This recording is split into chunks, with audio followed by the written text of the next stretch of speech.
Depuis la mi-journée, Emmanuel Macron est donc à Saintes, en Charente-Maritime, dans un lycée technologique et professionnel pour y présenter sa réforme du lycée professionnel. Déplacement comme c'est le cas systématiquement depuis la promulgation de la réforme des retraites très encadrée. Le préfet a pris un arrêté interdisant toute manifestation dans le périmètre où se trouve le chef de l'État. Mais les opposants munis de casseroles sont tout de même au rendez-vous, notamment sur une voie ferrée. D'abord, intéressons-nous donc aux annonces présidentielles pour les lycées professionnels français. 1 milliard d'euros débloqués par le chef de l'État par an pour le lycée professionnel. Ce n'est pas simplement une réforme dont je suis venu parler aujourd'hui et sur laquelle nous travaillons depuis maintenant 1 an avec les ministres. Je dirais que pour moi, c'est une cause nationale. Mais je dis que c'est une cause parce qu'aujourd'hui, malgré l'investissement de la nation, malgré le dévouement des enseignants, nous ne sommes pas au rendez-vous de la promesse que nous devons à ces élèves. Ce n'est pas la faute des enseignants, ni des dirigeants de ces établissements, ce n'est pas la faute des entreprises, c'est le système lui-même qui est aujourd'hui, pardon de le dire comme ça, mais mal fichu. Alors Mathieu Coache, on vous retrouve sur place avant de détailler ce plan pour le lycée pro. Tout d'abord, Emmanuel Macron est à la cantine en ce moment, c'est ça ? Oui, c'est ça. Il vient de prendre un bain de foule avec une centaine, 150 étudiants dans la salle où il venait d'ailleurs de prononcer ce discours.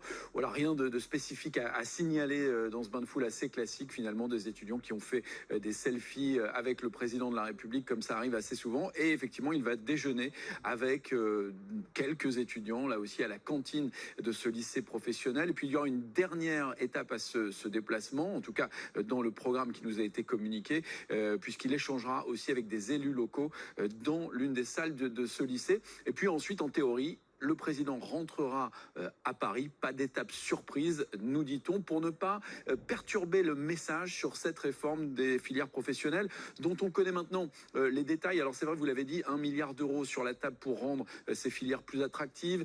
Il y a également cette idée de rémunérer les stages entre 50 et 100 euros la semaine en fonction du niveau. Ça peut monter jusqu'à 1200 euros par an pour les élèves de terminale. Et puis également adapter les formations aux réalités économiques locales. Des filières vont donc être fermées, d'autres ouvertes, et ça c'est critiqué par de nombreux syndicats. Voilà pour cette réforme qui a une autre particularité. Elle peut être menée sans l'Assemblée nationale. Emmanuel Macron est donc sûr de son aboutissement, contrairement à d'autres projets. On pense notamment à la loi immigration qui devra attendre. Cette réforme des lycées professionnels, des filières professionnelles, pourra être engagée dès la rentrée prochaine.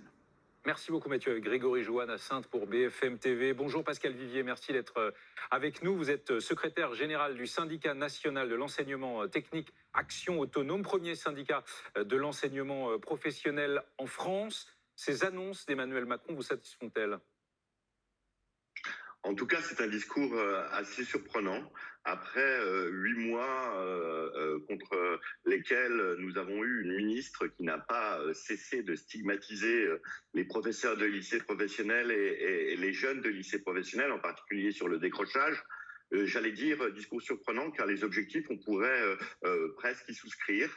Que ce soit sur l'orientation au long cours plutôt qu'une orientation à l'échec en fin de troisième, que ce soit sur la gratification qui va permettre au moins une meilleure estime pour chaque élève qui habituellement ont connu l'échec précédemment dans leur scolarité, mais aussi sur les sorties et l'insertion, que ce soit l'insertion dans l'enseignement supérieur ou l'insertion dans l'emploi. Quand vous dites presque y souscrire, ça veut dire qu'il y a quelque chose qui ne vous va pas ? Il y a des éléments qui restent à mettre en musique. Je pense en particulier à la terminale bac professionnel.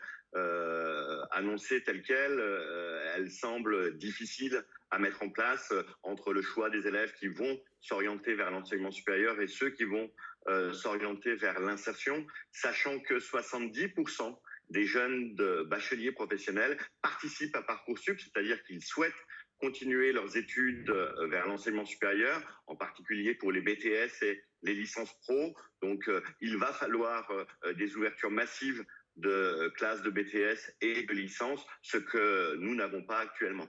De façon générale, en France, est-ce que vous estimez qu'il faut, autant que faire se peut, rapprocher les jeunes de l'entreprise ? Alors, le lycée professionnel a cette particularité, c'est que nous sommes déjà proches de l'entreprise. D'une part, parce que les diplômes sont créés. Mais est-ce que vous estimez, pardon, Mais justement, est-ce que vous estimez que ça devrait pas se généraliser, mais qu'on devrait en faire quelque chose de plus proche de la règle que de l'exception? En tout cas, en lycée pro, ce n'est pas l'exception.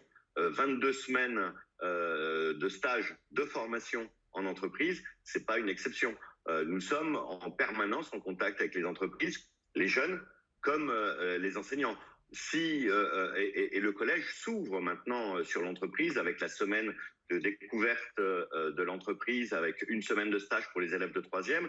Donc, l'école s'ouvre de plus en plus vers l'entreprise. Merci beaucoup Pascal Vigier d'avoir été en direct avec nous. Et vous voyez ces Non, mais- images en direct du chef de l'État qui a donc déjeuné dans ce lycée professionnel.